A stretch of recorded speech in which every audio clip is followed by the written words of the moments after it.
नमस्कार, मैं Rohit Jha. Israel, America और ईरान जंग का आज तीसरा दिन है। अल जजीरा की रिपोर्ट के मुताबिक अमेरिका और इजराइल ने मिलकर अब तक ईरान के 1000 से ज़्यादा ठिकानों पर हमले किए हैं। इस दौरान शुरुआती 30 घंटे में 2000 से ज़्यादा बम गिराए गए। नेतन्याहू ने कहा कि आने वाले दिनों में तेहरान पर हमले और तेज़ होंगे। वहीं ईरान ने जवाब में इजराइल समेत 9 देशों में अमेरिकी बेस पर हमले किए हैं। 28 फरवरी को शुरू हुई इस लड़ाई के पहले ही दिन हुई बमबारी में ईरान के supreme leader Ayatollah Ali Khamenei मारे गए थे। यह युद्ध कई देशों के बीच लड़ा जा रहा है। कौन सा देश किसके पक्ष में है और किसके विरोध में है, ये समझने के लिए आपको ज़रा पीछे लौट चलना पड़ेगा। ईरान और इजराइल दशकों से एक दूसरे के खून के प्यासे हैं। इजराइल का आरोप है कि ईरान उसे नक्शे से मिटाना चाहता है, जबकि ईरान इजराइल को एक अवैध राज्य मानता है। यही वैचारिक दुश्मनी इस पूरे संघर्ष की बुनियाद है। अब ये भी समझिए कि इसमें अमेरिका की एंट्री कैसे होती है। मूल बात तो यही है कि अमेरिका लंबे समय से इजराइल का सबसे बड़ा सहयोगी रहा है, सैन्य, आर्थिक और राजनीतिक तीनों स्तर पर।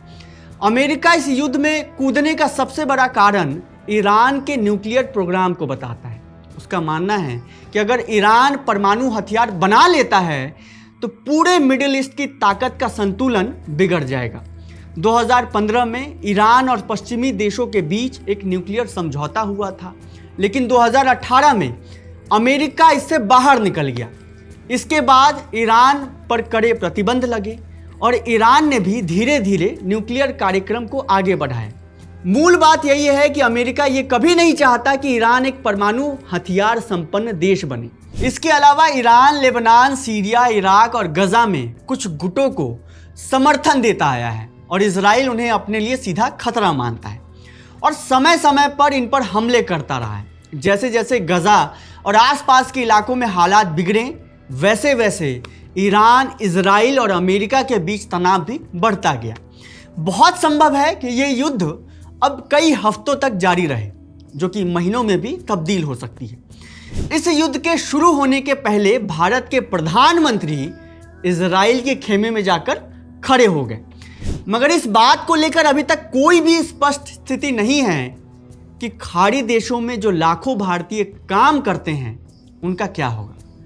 कई देशों ने अपना एयर स्पेस बंद कर दिया है, जिसकी वजह से हजारों भारतीय एयरपोर्ट पर ही फंस गए, जो काम के लिए, इलाज के लिए तो कोई पढ़ाई के लिए इन देशों में गए थे।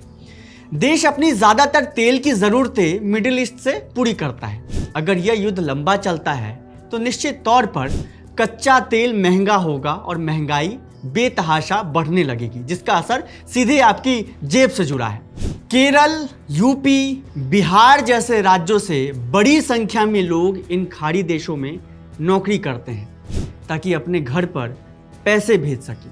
अब उनका गुजर बसर कैसे हो सकेगा? अब इन लोगों की वतन वापसी की स्थिति में क्या सरकार रोजगार उपलब्ध कराने की स्थिति में है भी? विदेश नीति और कूटनीति की बहस अपनी जगह है, मगर उन लाखों लोगों का क्या जिनका भविष्य किसी अंधकार में ढकेल दिया गया है? खाड़ी देशों में नौकरी करने वाले लाखों लोग क्या प्रधानमंत्री का ये भाषण सुन भी रहे थे, जिसमें वो इजराइल को फादरलैंड घोषित कर रहे थे? ये युद्ध अभी नहीं रुका तो इसके भयावह परिणाम देखने को मिल सकते हैं। इस पूरी स्थिति में अगर आप अट्टहास करते हुए अमेरिका के साथ खड़े हैं तो निश्चित तौर पर आपको अपने नैतिक, सामाजिक और मानवीय पतन पर अफसोस होना चाहिए। देखते रहिए विट्टी चोखा। शुक्रिया।